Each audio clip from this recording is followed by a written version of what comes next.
En Malvinas, causa central, tenemos columna de revisionismo histórico, está a cargo Mara Espasande y Facundo Di Vicenzo, y en este caso estamos en comunicación a través de la aplicación Zoom con Facundo Di Vicenzo, profesor de historia, docente en la Universidad Nacional de Lanús, para hablar, lo habíamos convocado para hablar especialmente sobre el año 1820. Como saben, 6 de noviembre de 1820 se izó la bandera nacional en las Islas Malvinas. Se cumplen 200 años de dicha fecha. Entonces, habíamos convocado a Facundo para hablar de este año en particular, que nos ponga en contexto, pero Facundo, que es un estudioso, es un investigador, fue más allá. No solo nos va a hablar de este año, sino que además se metió de lleno sobre también lo que pasó en el Atlántico Sur, en las Islas Malvinas. Facundo, ¿cómo estás? ¿Todo bien? ¿Cómo va, Juan? ¿Cómo le va a todos los oyentes y las oyentes de este programa extraordinario y hermoso que es Malvina Causa Central? Muchas gracias, Eh, Facundo.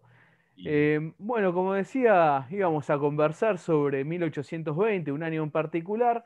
Vos también vas a profundizar sobre lo que pasó en Malvinas, pero cuando habíamos hablado previamente me dijiste 1820 es un año especial, además tengo una nota sobre dicho año, porque, bueno, pasaron un montón de cosas. A ver, ¿cómo no, nos pones en contexto de ese año?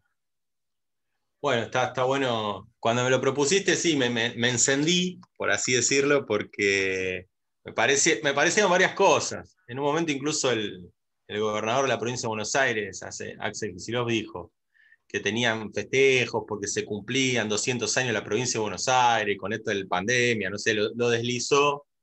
Porque, claro, para los historiadores incluso, no es que uno sea estratégico ni está pensando, pero uno está pensando en algún punto en 1819, perdón, en 2019, y yo ya estaba pensando cuando estaban festejando en el nuevo 2020, que, mirá el 2020, hace 200 años esto era realmente un quilombo, ¿no? La provincia de Buenos Aires. Un gran lío. Bueno, en ese sentido, bueno, con todo esto de la pandemia, obviamente borra, esto lo señalan varios, ¿no? Varios historiadores y varios filósofos. Cuando un acontecimiento en el presente es realmente profundo, impacta a todos los órdenes, a la historia, digamos que vas a buscar algo que te haga pensar ese presente, pero por ahí algo que tiene una trascendencia tremenda, como debería, o sea, con esto de la pandemia pasó de largo, pero como debería ser, hace 200 años que la provincia de Buenos Aires existe. O sea, la provincia de Buenos Aires aparece en la historia como provincia de Buenos Aires en 1820, ¿no? Entonces, para todos los bonaerenses es particular este año, porque y además aparece la provincia de Buenos Aires con esa particularidad que es, aparece forzada por la presión de las provincias del litoral. Mirá qué O sea, interesante. la provincia de Buenos Aires es provincia porque le tiran la oreja y fuerte, y le ganan varias batallas, 3 batallas, los gauchos, los caudillos del interior, los líderes del interior, porque entre otras cosas Buenos Aires venía haciendo las cosas un poquito mal con las provincias desde 1810. Entonces se cansan las provincias, principalmente el protector de los pueblos libres, José Gervasio Artigas, ¿no? Principalmente Estanislao López, Francisco Ramírez, ¿no? Los líderes del Entre Ríos, de Santa Fe y de la Banda Oriental, se cansan y le presentan batalla. Primero rechazan una constitución unitaria que quería desarrollar Buenos Aires con la excusa de que estamos en guerra con los españoles, que está el peligro inminente de Brasil, que, bueno, con un montón de cuestiones, eh, intenta, intenta dar un golpe, por así decirlo, y ponerse a cargo de todo lo demás, ¿no? Sin liberar el puerto, sin otras exigencias a las que las provincias le estaban requiriendo, ¿no? Que reparta las ganancias del puerto, las provincias del Cuyo, que se la bancaron solas, ¿no? durante el proceso de organización del ejército que va a cruzar los Andes, le requieren que envíe más de lo que enviaba, ¿no? para ya durante muchos años requiriéndole eso. Las provincias del norte, con Güemes y los Infernández bancándose solo los avances españoles, dicen, Buenos Aires, tiranos algo de eso, ¿no? Y Buenos Aires, ¿qué hacía Buenos Aires entre 1810 y 1820? Principalmente el sector, como dicen Julio Urosusta, pero varios historiadores más, incluso los historiadores liberales, Tulio Alperindongui también y otros, Franklin, Hellman, que tiene el librazo sobre Rosas, señalan que Buenos Aires se dedicó a vincularse con Inglaterra, ¿no? Principalmente el sector portuario, comercial, mercantil, la clase pudiente de Buenos Aires, pero de la ciudad de Buenos Aires, de vincularse con Inglaterra y de hacer negocios, ¿no? De ser intermediario entre esos productos que llegan de Inglaterra y las provincias y el interior, llegando hasta Asunción, el interior en el sentido más allá del río Paraná, y o sea, ser comerciantes de esos productos que llegaban de Inglaterra, ¿no? Una posición nefasta para las provincias porque no solo destruían la economía artesanal, sino que además creaban una situación dependiente profunda, ¿no? Dejándole la circulación del mar, o sea, los bancos mercantes eran ingleses, y ellos hacían algo así como agentes comerciales del imperio, ¿no? Por así decirlo. Esta situación obviamente genera diferencias porque todo esto va acompañado de una serie de traiciones hacia el interior, ¿no? Con la peor de ellas es brindarle la posibilidad al imperio portugués para que invada la banda oriental, ¿no? Para sacarse encima a Artigas. Claro. Y esto es importante, esto es muy importante, porque Washington Reyes Abadí, que es el historiador principal de Artigas, ¿no? Señala en un libro que lo recomiendo, que es Ahí Facundo Vicenzo va a buscar el libro. Ahí está, sí, por ahí estamos en la radio, ¿no? Pero el libro se llama Artigas, el federalismo y el Río de la Plata, ¿no? En este libro señala que, fíjense qué interés particular vinculado con Inglaterra tiene Buenos Aires en despachar a Artigas. Uno de los problemas que tienen es que si la banda oriental lograba afianzar su poder, y con esa política que tenía Artigas, política portuaria, que haya diferentes puertos, que haya un puerto en Santa Fe, un puerto en Entre Ríos y un puerto en la banda oriental, ¿no? Eso era lo que quería Artigas. Esto era peligrosísimo para los intereses portuarios de Buenos Aires. Claro. Para la famosa pandilla del Barranco, como bautizó Abelardo Ramos, ¿no? La que empezó a comercializar con los ingleses ilegalmente a partir de 1806. Un gran lector de este momento. Acá lo tengo, el librito. Este otro. Bueno, en realidad Revolución y Contrarrevolución, pero en este libro, en este fascículo, Las masas y las lanzas, explica esto que señala muy bien Juan, ¿no? Que explica esto. O sea, que hay un interés meramente, como dice Manuel Ugarte, ¿no? El pensador que le da nombre al Centro Ugarte, interés de patria chica, vamos a decirlo así. Interés de... Ya no le estaba mandando nada a la guerra contra los españoles a San Martín, y no le importaba absolutamente nada. Entonces le da la posibilidad a Portugal para que invade y se saque a Artigas, y a la lógica de Artigas, que era tener puerto en todos lados. Esto no era una perspectiva que querían el sector mercantil de Buenos Aires. Y entre tantas otras medidas que proponía Artigas, ¿no? Exactamente, ¿no? Una democracia ampliada, de asamblea popular, ¿no? Una verdadera democracia. Distribución de tierras. Bueno, ahora justo hay elementos que interpelan a Artigas, claro, porque, bueno, diferentes proyectos de distribución de tierras tienen su nombre, no es casualidad, ¿no? Y bueno, y en esa situación se produce esto. Se cansa Artigas con todo lo del libro y dice, basta de estos tipos. Se cansan también los soldados de San Martín, porque hay una sublevación en Arequito, en 1820, se cansan la frontera. Los comandantes de milicia, como Rosas, o como Ramos Mejía, el padre, digamos, el abuelo de Ramos Mejía, el más conocido de las multitudes, que era también estanciero, en la frontera también le están pidiendo a Rosas y a otros que eran estancieros de la frontera, y dice, aguanten a los indios. ¿A cambio de qué? A cambio de nada, ¿no? O sea, no les importaba esa frontera. Se vienen los malones, ¿no?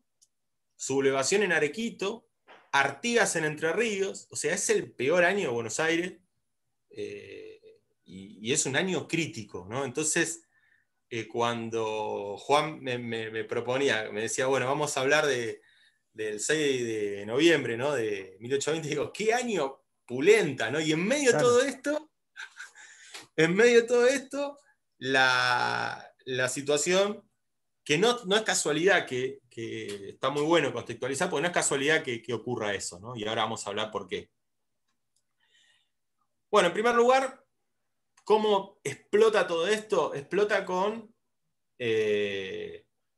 las tropas del litoral, más otras tropas, algunas tropas chilenas que manejaba Carreras, más algunos de Arequito. Esto es un libro extraordinario y olvidado de Joaquín Pérez, pero no olvidado por del revisionismo histórico, sino porque es un librazo, Historia de los Gobernadores y del año 20. ¿No? Este es un libro de Joaquín Pérez hermoso, ¿no? En donde relata cómo va ocurriendo todo. Y este autor señala que, bueno, una avanzada se enfrentan a Buenos Aires le plantea batalla y los pasan por las armas, una avanzada de la caballería entrerriana se lleva puesto todo y Buenos Aires entra en crisis. La primera Cepeda, ¿no, Facundo? La primera batalla de Cepeda, digo. Exactamente, la batalla de Cepeda, la de 1820, que en la lectura de la historiografía liberal, en la lectura de Bartolomé Está Mitre, tapada, Vicente Fidel López, Adolfo Saldía y otros tantos, es la anarquía del año 20. claro. ¿No? O sea, es cómo ponerle todo esto que yo comenté, no aparece en los libros de esta historiografía, sino que aparece que vinieron la barbarie, los bárbaros del interior, ¿no? Del litoral, y terminan con Buenos Aires, con la civilización de Buenos Aires. ¿No? Lo cierto es que, como ocurre con estos sectores, nadie quiere agarrar, por así decirlo, la papa quemada. Se suceden 5 gobernadores en un año, ¿no? Se empiezan a pasar la pelota. En esa situación, las tropas del litoral siguen estando dentro de Buenos Aires, ¿no? Hace poco, hará 2 años, estuve por allá por el lugar donde estuvieron apostados, que hay una plaquita, en la batalla de Cepeda, en la zona, digamos, en el oeste, estuvieron por el oeste estas tropas, dando vueltas, Hoy las tropas de esperando Ramírez y de Ramírez, de López, de de Estanislao López, López, y bueno, algunos que eran sublevados de Arequito, había orientales también, ¿no? pero las dos figuras centrales, como para este caudillaje que siempre tan representativo, ¿no? Ramírez y Estanislao López. Exactamente.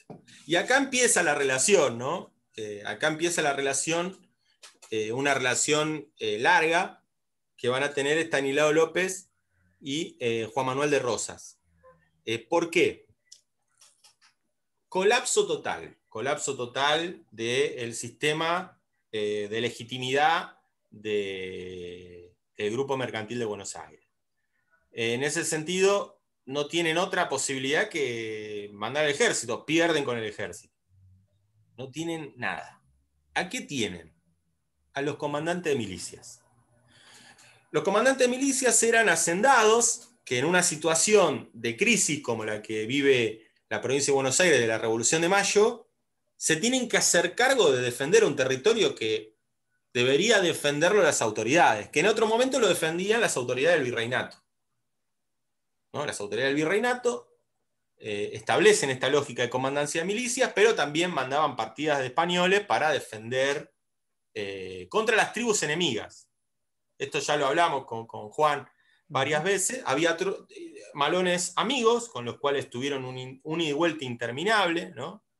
Recomiendo el libro de Abelardo Levalli sobre Paz en la Frontera se llama, de todos los diálogos que había, y diálogos que tenía Rosas. Rosas sigue la dinámica española, ¿no? Es un error grosero considerar que la tradición hispánica destruía nada más a los indígenas, tenía negociaciones constantes, ¿no? Es un error grosero. Entonces, ¿qué es lo que ocurre? Llaman a Rosas porque tiene una historia de aguantar a los indios, tiene una historia de tener relaciones con los indios, y tiene soldados a cargo. Como pasa en las fronteras, a los estancieros que tenían diálogo constante, ida y vuelta con los indígenas, el peón tenía que saber montar caballo y tenía que saber manejar la lanza, y tenía que tener destreza para el combate, porque eran zonas de combate, eran zonas de frontera con tribus que a veces no toleraban que estén en esas tierras, a veces querían negociar, robaban el ganado y se lo vendían a otro estanciero, o lo pasaban por el lado de la cordillera, ¿no? Era una rosca, por así decirlo, de frontera tradicional. Pero eso le generaba al hacendado tener tropa. Entonces lo van a buscar. Y además Rosas tiene un plus más que no tiene nadie, que es, él está en el campo, conoce la lengua indígena, tiene muchos elementos que hacen que Rosas sea incluso líder entre otros estancieros de la frontera. Entonces, cuando lo van a buscar, Rosas dice, bueno, ¿qué quieren que haga? Yo soy un tipo que laburo, ¿no? Eso está buenísimo, está en Irasuste, en el libro Vida Política de Rosas, a través de las cartas, tanto a las cartas de Rosas que le empiezan a pedir, es buenísimo, pues, che, dale, vení, ayudanos, y Rosa le dice, yo, ¿para qué quieren que los ayude? Yo soy un estanciero, yo estoy laburando, yo no les pedí nada, nunca les pedí nada, nunca me dieron nada, no, pero dale, vení, o todo el tiempo así, le dice, bueno, voy a hablar, yo no voy a pelear. Quiero ver que, ya ahí marca una línea visceral con la relación con las provincias del interior. Rosa dice, yo quiero hablar con esa gente. O sea, primero Rosas no lo ve ni como bárbaros, ni como bestias, dice, quiero ir a hablar. Y va a hablar con Estanislao López y con Francisco Ramírez, ¿no? De ahí, por eso surge una relación entrañable con López, porque habla del mismo idioma, porque son paisanos, son gente de campo, gente que quiere producir, ¿no? Que quiere seguir trabajando la tierra. Rosas entiende la situación de Buenos Aires, en el sentido de, entiende la situación de Buenos Aires en el sentido de que entiende el reclamo de Santa Fe hacia Buenos Aires, o de Entre Ríos y de Artigas hacia Buenos Aires. Y propone que se retiren la tropa, a cambio de una cantidad de ganado, que algunos hablan de 20.000 cabezas de ganado, que él le da, porque si ustedes, nosotros tuvimos la tropa, tuvimos que manejar esto fue, entonces bueno, nosotros como derrotados tenemos que cederle algo para que ustedes se retiren y dejen contenta a la tropa. A cambio de eso, Rosas promete que va a hablar y va a decir que acá no hay ninguna constitución unitaria y que cada provincia maneje los términos del federalismo. Que ustedes puedan tener su ejército, puedan elegir sus gobernadores, que ustedes puedan tener la posibilidad de la libre navegación. Bueno, o sea, dice un montón de elementos que son después los que él va a mantener a la hora de ser gobernador y manejar las relaciones exteriores de las Provincias Unidas del Río de la Plata, ¿no? De la Confederación Federal. Rosas, cuando se retira, obviamente Buenos Aires después va a ir traicionando sistemáticamente todo este arreglo de Rosas, porque Rosas se retira y no va a la política. Rosas se retira y va a la estancia, ¿no? Vuelve a la estancia, a los Cerrillos. Entonces, ahí se establece esta cuestión. Sí, deja, para muchos, ¿no? Los antirrosistas dicen, sí, pero se va, pero ¿qué hace? Deja dos tipos fundamentales, Martín Rodríguez y Anchorena, el primo, ¿no? Quedan los dos manejando la situación política en el acontecer de Buenos Aires. Y esto es interesante, porque acá no digo que sea el rosismo, no digo que sea, pero acá hay una línea diferente a la expresada con anterioridad, ¿no? A partir de la gobernación de Martín Rodríguez y a partir de toda esta situación empieza a profundizarse el control de los territorios que tendría Buenos Aires, que serían todos los territorios hacia el sur. O sea, Buenos Aires pasaría a tener el control o sea, parte de su territorialidad, digamos, seguían todo el sur hasta donde te llegue Claro. el territorio, o sea, hasta el Tierra del Fuego, Antártida, las islas, todo. Eso me parece muy importante porque tiene que ver un poco con los elementos de soberanía que puede defender Rosas, ¿no? O sea, digamos, este es el llamado federalismo de Buenos Aires, ¿no? La idea federal de Buenos Aires que siempre fue soberana, a diferencia del unitario que fue dependiente, digamos, totalmente servicial de los intereses británicos. Entonces, en esta idea, y acá ya me meto en lo que estuve trabajando a partir de lo que me comentaste, que empecé a rastrear, ¿no? Que me agarré, para decirte rápidamente lo de Aspiri, unos trabajos de José María Rosa, aparece algo en este libro de Joaquín Pérez, hay algo en los de los Irasusta, con los que me pude ir agarrando para... Y después textos muchos ingleses, ¿no? Que eso le comentaba a Juan antes de empezar, le digo, qué bronca que haya tanto escrito a nivel arqueológico, ¿no? O de trabajo sobre el momento previo por parte de los ingleses, ¿no? Hay escrito nuestro, ¿no? El revisionismo histórico y la izquierda nacional, sin duda. Pero siempre esa carencia académica, academicista, ¿no?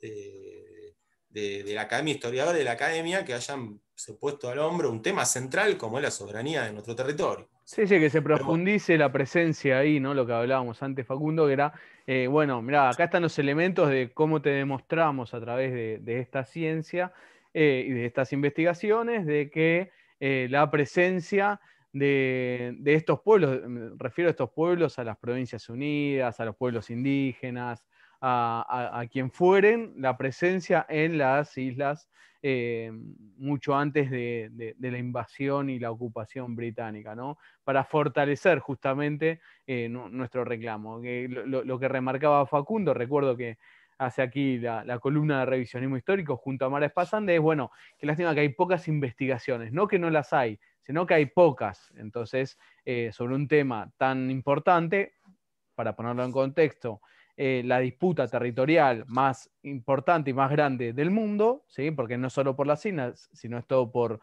el mar alrededor también de las islas, no es solo el territorio de las islas, de cómo hacer una investigación profunda. Eso era lo que remarcaba Facundo previamente. tal cual, Juan. O sea, eso interpela, digamos, la tarea que hace uno, el trabajo que hace uno, ¿no? En el sentido de, ¿para qué están los historiadores? ¿Para qué estamos?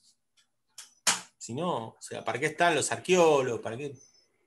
O sea, ¿cuál es la función? ¿O es la función solamente discutir corrientes, discutir en el Sí, tocar ámbito? todos estos temas, ¿no? Es Y como investigar, algo, investigar e investigar. exactamente, no decir, bueno, yo quiero demostrar que hay vestigios, no sé, arqueológicos de la embarcación de David Hewell. Quiero ver que los Yamaná estuvieron presentes ahí, estuvieron presentes en el continente, que hubo un ida y vuelta, ¿no? O sea, elementos que de alguna forma primero te ligan con el pueblo, porque la causa Malvinas es una causa que arraiga, que vertebra al pueblo argentino, ¿no? Eso lo podemos ver en las marcas que hay por todos lados, ¿no? De hecho, el trabajo que estaba preparando, si para ahora es, parafraseando a Marechal de nuevo, decir, hay una soberanía celeste que tenemos nosotros sobre las Malvinas, que la tenemos, porque es parte del continente, porque están los corrals, ¿no? Las marcas de los gauchos, o si hay un poblador que uno puede decir autóctono, son los gauchos que van al principio, ¿no? Ya desde 1773, antes de todo este quilombo de 1820, tenemos a gobernadores del virreinato, ¿no? de españoles en las Islas Malvinas. Esos gobernadores llevan pobladores para producir ganado cimarrón, o sea, para el desarrollo de la ganadería cimarrona, ¿no? En las islas. ¿Quiénes son? Los gauchos.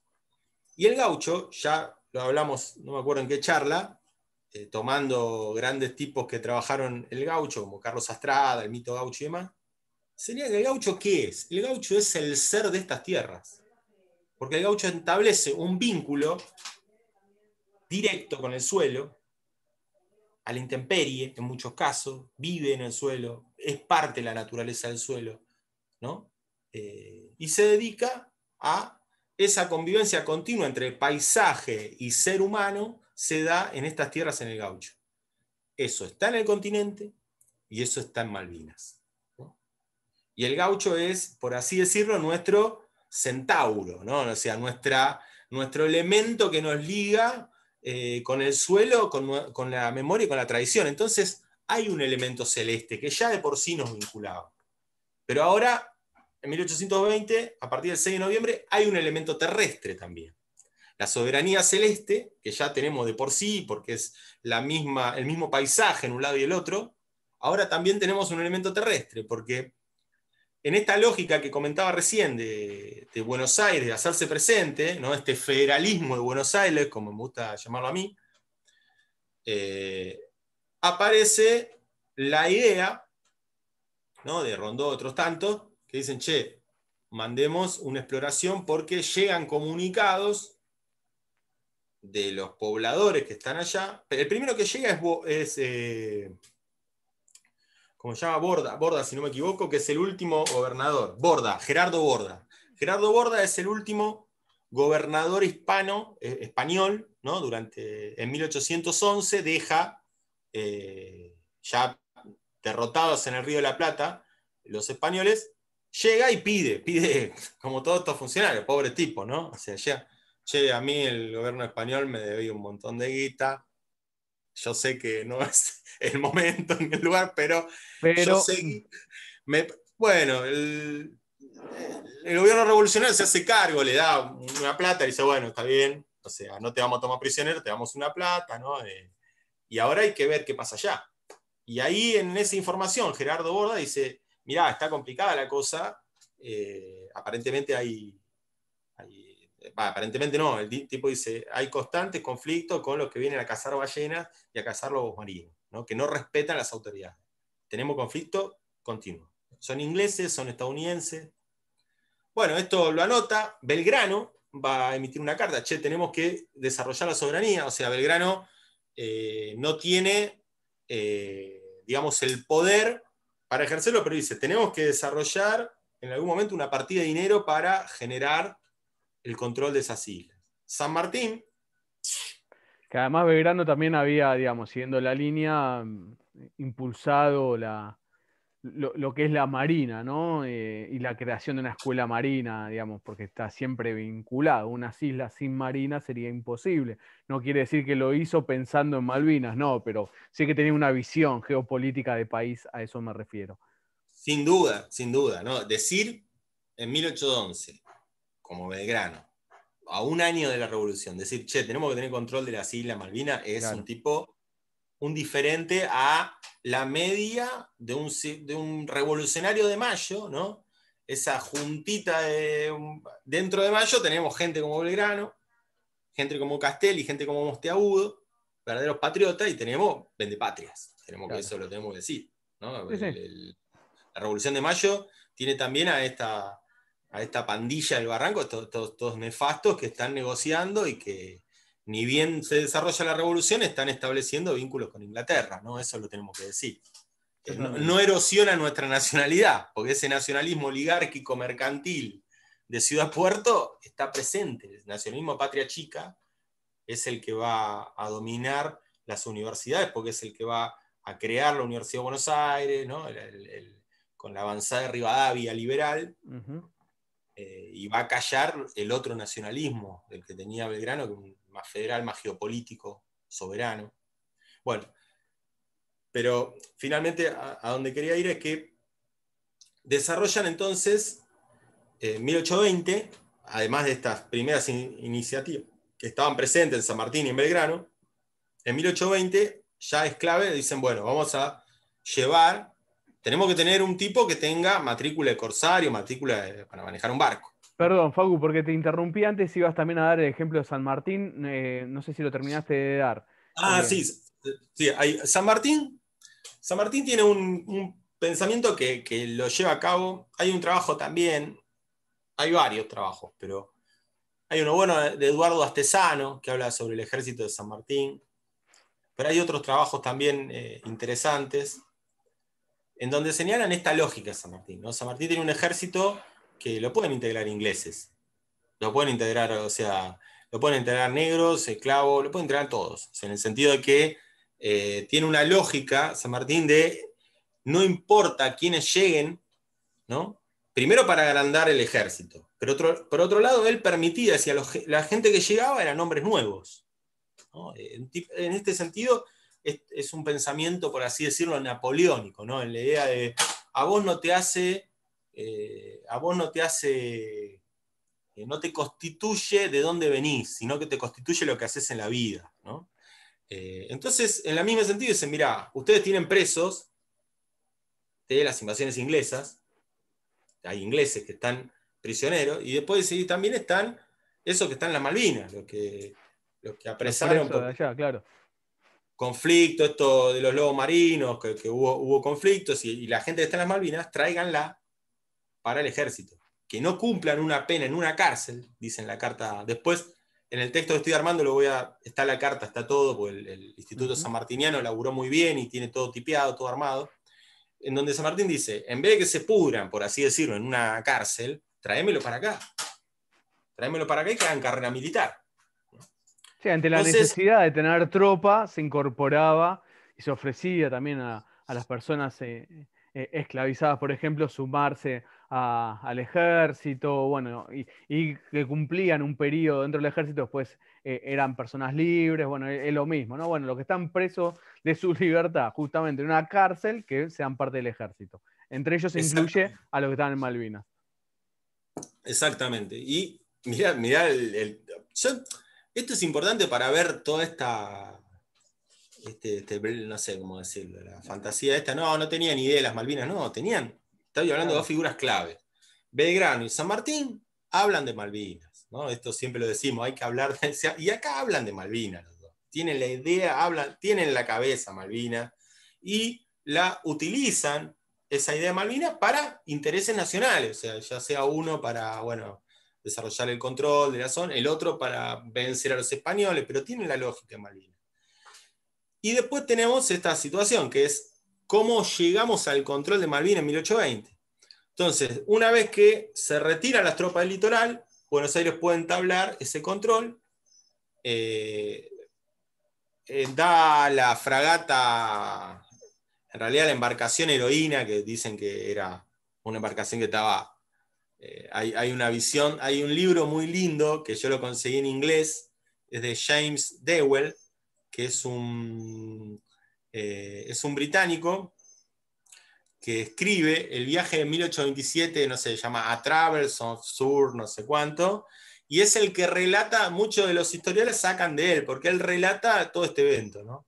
Y dice que él ve venir el barco, la fragata, que tenía 200 personas, pues ya habían muerto, dice, un tercio de la población de ese barco, de la tripulación, había muerto de escarbuto. Entonces dice, ese no era un barco, era un ataúd flotante. Dice, cuando desembarcó, no pararon de bajar gente, dice, y había alrededor de entre 30 y 40 embarcaciones de diferentes, digamos, cuando llega, para explicarlo bien, mandan la embarcación La Heroína con David Shewell, que era un norteamericano. Ujú. Este norteamericano tenía, digamos, era marino, sabemos que Un corsario. para poder estar en los mares tenés que tener, ¿cómo se llama? Matrícula de Un corsario, ¿no? artículo, sí, claro.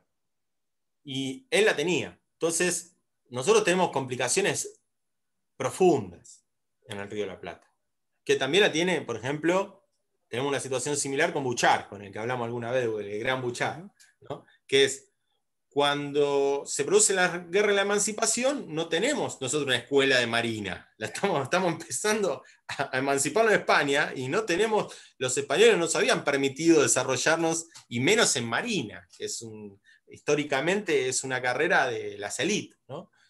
Entonces hay un problemón ahí para el Río de la Plata. Entonces muchos de nuestros marinos, como Guillermo Brown, como Buchar, como en este caso David Shewell, son extranjeros, porque esas matrículas o esa posibilidad de navegar eh, es, una, es algo que tenían aquellos que tenían posibilidades, ya tenían marina mercante y nosotros no Sí, la teníamos. y para reforzar esto que está diciendo Facundo, si bien en Malvinas causa central en este programa, esta parte en particular, también la conversamos, pero para reforzarlo, porque esta conversación la estamos subiendo al canal de YouTube del Centro Ugarte, y quizás quien nos está escuchando no escuchó todo el programa. Recordemos, Jewett llega en 1815 lo que eran las Provincias Unidas, viene de Estados Unidos, era un marino. ¿Y por qué viene? Bueno, porque en ese momento en Estados Unidos, después de la guerra de la independencia, el Estado de Estados Unidos dice, bueno, ahora no necesito flota, y da de baja una gran cantidad de marinos. Y dice, te dejo en reserva, si en algún momento te necesito, te llamo. Pero muchos marinos, o muchos de estos tipos, habían dicho, che, pero a mí la verdad que o me encanta la parte marina, me encanta esta aventura, o quizás también tenían esa mentalidad de, bueno, la revolución, de acompañar los procesos, que también puede estar en muchos de esos marinos. Es así que llegan un montón de marinos justamente de Estados Unidos a estos lugares. Jewett llega en 1815 con un buque propio, con cañones propios, y dice, señores, yo tengo estos antecedentes, me vengo a poner a disposición. Y ahí obviamente se lo toma. ¿Por qué? Porque no había flota, no había un mango, no había un barco. Y viene un tipo con experiencia militar, con experiencia marina, con un barco propio y no, ¿qué le van a decir? Que no, por supuesto que sí. Jewett, Buchar, digamos, Jewett, además en ese momento llegan otros marinos de Estados Unidos también, pero dentro No, de ese contexto, que es importantísimo, porque no es casualidad, no es que llega porque sí, no, y se va mucho, tanto acá como después lo que va a hacer también Brasil cuando empieza su proceso independentista, o no en guerra de otra manera. Jewett inclusive después en 1821 se va a ir a Brasil, ¿no? Pero digo, es dentro de ese marco que llega, ahí lo puse en contexto, Facu, perdón. buenísimo, genial, rapidísimo, espectacular. Yo iba a dar más vueltas, más rodeo. Sí, muere en Río de Janeiro en 1842. Claro. En el caso de, entonces, Jewell llega, ¿no? Como bien explicaba Juan, a partir de todo este recorrido, llega y toma varias determinaciones importantes, ¿no? Acá me voy a lo pequeño, al acontecimiento. Dice, llega, bueno, baja los muertos, ¿no? Esto todo lo saco del personaje James Waddell. Estamos Es hablando el de que, Malvinas, estamos hablando de Malvinas. cada uno que él cuenta, esto aparece en su relato de viaje a Malvinas, Claro. ¿no? Pero estoy diciendo Él Jewett en está ahí, Malvinas, en lo que estás contando ahora. tal 6 de cual, esto ya noviembre, es 6 de noviembre de 1820 en Malvinas. exactamente, 6 de noviembre en Malvinas, hace 200 años, ¿no? Llega este tipo con 200 que le habían dado Buenos Aires, muchos de los que 200 son, algunos son indios que habían sido tomados en los malones, algunos son gente que estaba cumpliendo la pena por alguna tropería, y unos pocos se habían embarcado a hacer en algún sentido, buscar un futuro mejor en las Malvinas, ¿no? O sea, por así decirlo. Esa tropa llega a las islas y Jewell dice, primero baja, es una tumba, esto es un barco que está, mirá cómo está, bajan todos muertos. Pero le reconoce y dice, pero el tipo es muy hábil.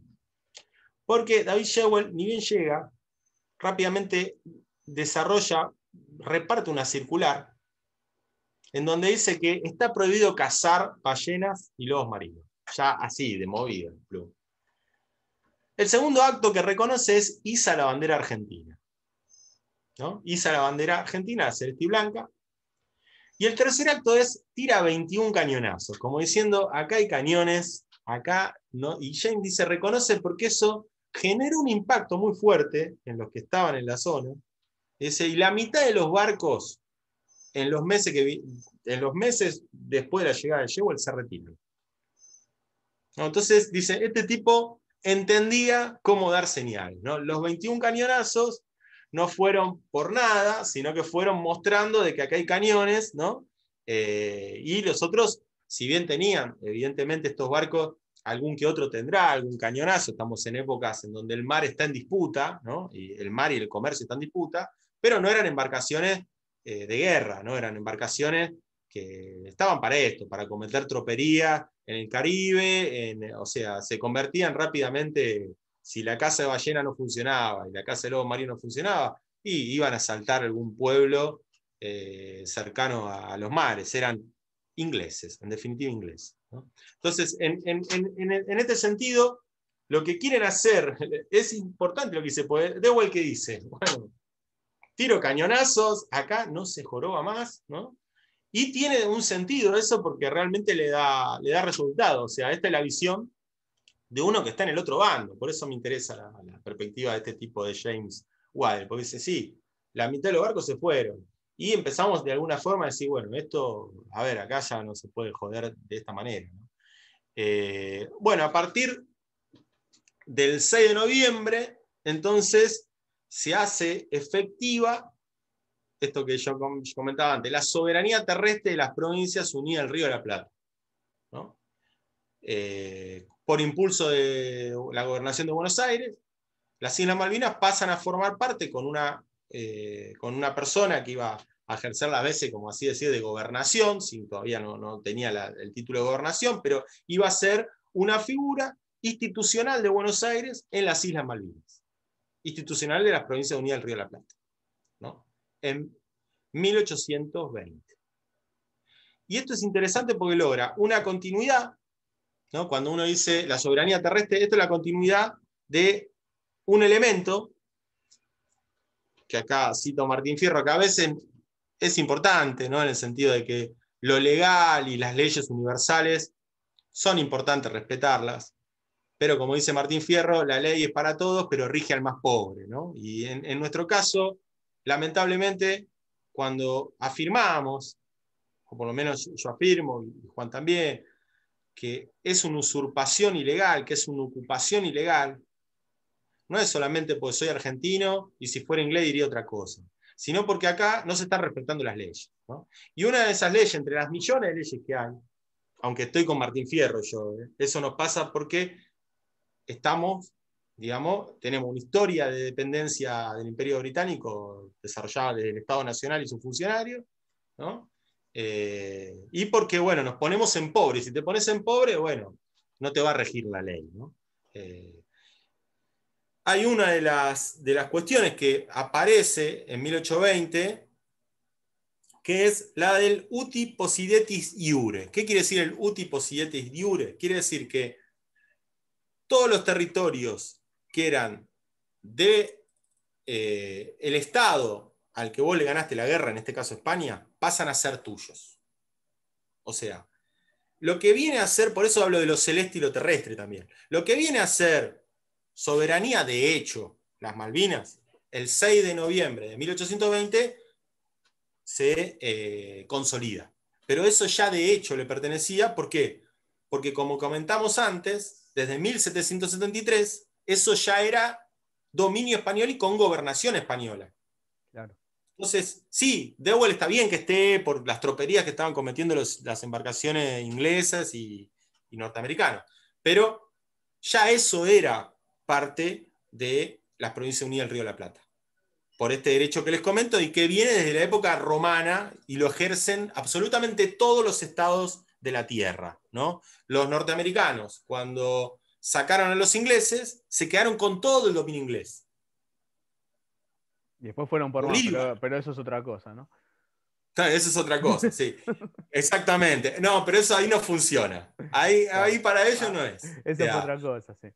exactamente. O sea, vos no tenés que ir y poner un soldado, además es ridícula esta visión, no tenés que poner un soldado en cada uno de tus territorios. Se supone que vos, al vencer y al tener la rendición del otro estado, ya automáticamente te adueñan todo el estado. Este es un principio que viene de la época de los romanos, ¿no?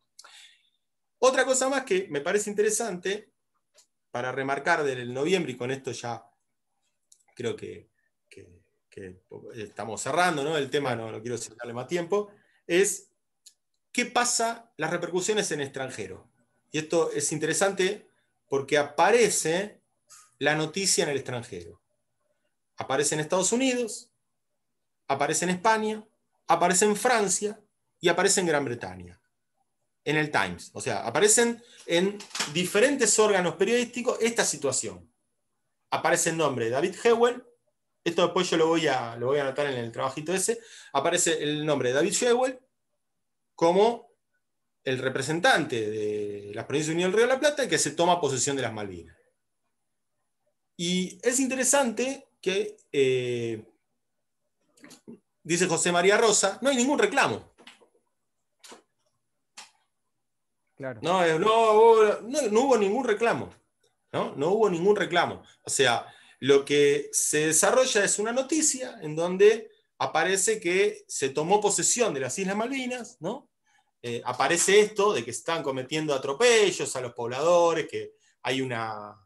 En el diario inglés aparece esta situación, que se toma posesión porque se están cometiendo diferentes situaciones complejas para los pobladores, ¿no? Se está abusando se comen el ganado cimarrón, ¿no? Se llevan propiedades. De hecho, Hewell va a apresar a varios que bajo la acusación de que se están llevando propiedades de los pobladores, ¿no? Se están llevando, robaron, de un tipo que venían a robar. Entonces, es importante esto. Se pasó el mundo la noticia en 1820 y ninguno reclama, y esto es algo que se da como, bueno, es lo que naturalmente, lo que a nosotros nos correspondía por derecho natural. Esto no hace más que reforzar la idea, una idea que está presente desde el historiador Chumbita y varios historiadores más, que en el 33, cuando los sajones ocupan las Malvinas, ¿no? Y empiezan a... El 33 fue una avanzada de piratas, que después fue apoyada por el Estado británico, pero que fue una primera tropería, digamos, al mejor estilo, no sé cómo decirlo. A lo que voy es que todo lo legal vino después. No sé si se entiende a lo que voy. No es que no, fueron porque era legal. Todo eso es una construcción posterior, un relato posterior, que viene a acompañar una tropería más de los sajones. Claro, no es que el Estado británico, por decirlo de una manera, el gobierno inglés dijo, che, aquello era nuestro, vayamos por ello, mandemos una flotilla. No, era que estos buques militares, que además siempre estaban buscando qué riqueza sumar a la corona para su propia carrera individual, bueno, ahí la fragata Clio en 1833 bajó, plantó bandera, designó un gobernador, que era alguien que vivía ahí, en ese momento bajo órdenes de Bernet, le dijo, bueno, ahora vos sos el representante de la corona, y se fue. No es que el Estado británico, Londres, dijo, no, mandamos 200 militares, nos instalamos y quedamos ahí. Ni siquiera eso. Exacto. 1825 nos reconocen la soberanía, la independencia de España, y de Malvinas nos habló, y ya estábamos hacía 5 años también la bandera flameando, por también mencionar Exacto. algo, Facundo. Y si les parece, cierro Dale. con un altercado que hace alusión a esto que comentábamos recién, o que les comentaba recién sobre cómo se construye después el relato, ¿no? Y yo no soy muy afín, la verdad, no soy muy afín de lo jurídico. No creo mucho en la justicia, no sé, de chico. No sé si es porque tuve un abuelo narco, pero la justicia para mí, a los que se la merecen, a los pobres, no llega nunca la justicia, ¿no? O sea, salvo algunos momentos de la historia argentina y por irrupción de las masas, ¿no? O sea, porque la gente, por 2 millones de personas se cansan y van a una plaza, ahí empezó a cambiar un poco la cosa. Pero si no, y acá hay algo, por eso digo que es importante esto, porque esto no es menor. Cuando hablamos de soberanía inglesa y los ingleses, ustedes construyeron algo de una tropería. Es como yo vengo, no sé, le tomo la casa a Juan y después digo, no, porque en la ley, después de 15 años te voy a explicar, te voy a justificar de qué manera, ¿no? O sea, pero eso no es menor, no fue el Estado británico, no había razón. No había razón que defienda. Después que empiecen a construir otra cosa, digamos que se escribe sobre la sangre o sobre un vaciamiento de sentido, ¿no? Y acá hay un altercado que ocurre en 1948 en un salón de Buenos Aires, ¿no? En donde se cruzan unos ingleses o un inglés con unos muchachos de Buenos Aires. Esto lo relata en el Adán Buenos Aires Leopoldo Marechal. Y dice lo siguiente. Creo que Mister no ha entendido bien, empezó a decir. En este caso Adán Buenos Aires. Para nosotros Inglaterra no es el extranjero. Ah, sonrió Mr. Crissom, complacido. Muy bien. ¿Qué cosa es entonces? Inglaterra es el enemigo, le respondió Bernini, y en son de trompeta. Fue la señal de asalto. Samuel Tesler, el filósofo, se adelantó de pronto hasta Mr. Crisp y tras una profunda reverencia le anunció solemnemente: Delenda ex Britannia. Entonces se quedaron mirando, ¿no? Les rechazamos 2 invasiones, tronó otro de los muchachos, pero nos han vencido en la tercera, la de la esterlina. Rojo como un gallo, de pelea, Mr. Crisp tendió su puño a los insurgentes. Nadie puede negar la visión civilizadora de Inglaterra, carraspeó. ¿Quién se atreve a negarla? Yo, dijo el filósofo Samuel Tesler. Históricamente hablando, Inglaterra sigue como en los tiempos de Roma. Nunca se dejó civilizar del todo, rebelde, como es la línea tradicional, y al orden eterno. Y esos bárbaros, ustedes, envueltos en elegantes casimires, pretenden civilizar a hombres que tienen 40 siglos de metafísica en la sangre. ¿No? Me parece fundamental para trabajar esto que estamos Genial. hablando, ¿no? Sí, genial, O sea, genial, Facundo. Eso que leíste, remarcalo de vuelta donde era, donde lo leíste. es un fragmento de la Dan Buenos Aires, ¿no? Un libro del 48 de Leopoldo De Marechal. Leopoldo Marechal. Pero me parece interesante para esto que estamos hablando. O sea, No, está buenísimo. ¿quiénes ustedes? O sea, nunca, siempre fueron, como siempre fueron piratas y venís a explicar de la ley. ¿Qué ley? ¿Qué ley? ¿No? O sea, es algo. Pero bueno, lamentablemente, yo, o sea, con esto no quiero alentar el tono belicista ni que hay que tomar No, la no. mordida de fuerza, pero realmente cuando uno confía en la justicia, ¿no? Y la justicia no llega por parte de la ONU, por parte de la Organización de Estados Americanos y otros organismos súbditos del imperio, ¿no? No nos tiene que extrañar nada. A eso hago referencia, ¿no? Como dice Samuel Terle, ¿usted a quién van a civilizar? ¿De qué me están hablando ustedes? Son una fantasía, son unos fantoches, ¿no?